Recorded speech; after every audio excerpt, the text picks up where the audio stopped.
areas. The historic levels cause Congress now to address the Army Corps of Engineers on their plan to keep the nation's flood prevention system working. RFD-TV's Sarah Mock reports. A record year for flooding throughout the U.S. reached its peak in the Midwest. The extent of the damage to levees in the region is catastrophic. Most levees extending from near Omaha, Nebraska to near Kansas City, Missouri overtopped during the flood.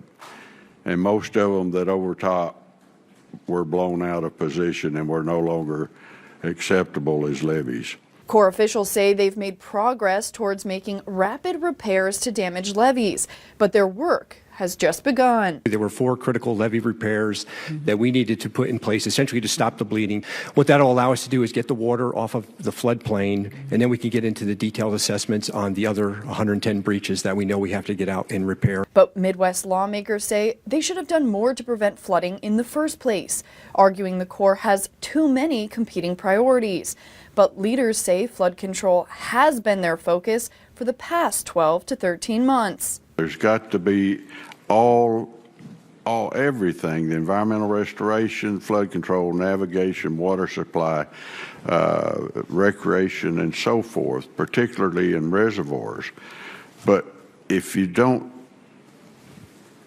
assess and take care of the flood control first, the rest of it doesn't matter. Corps leaders say ineffective funding limits their ability to prepare.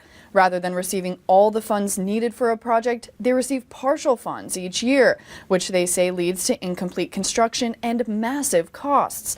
Senators blame the Office of Management and Budget, who they say chronically underfunds the Corps and whose process lacks transparency and fails to account for all of a build's benefits. And what that means, however, is that the needs of smaller communities, the needs of rural communities, of tribes, and in many cases, the environment, our environment, lose. In addition to improved funding, the Corps asked the Senate to provide authority to do a comprehensive study of the lower Mississippi basin.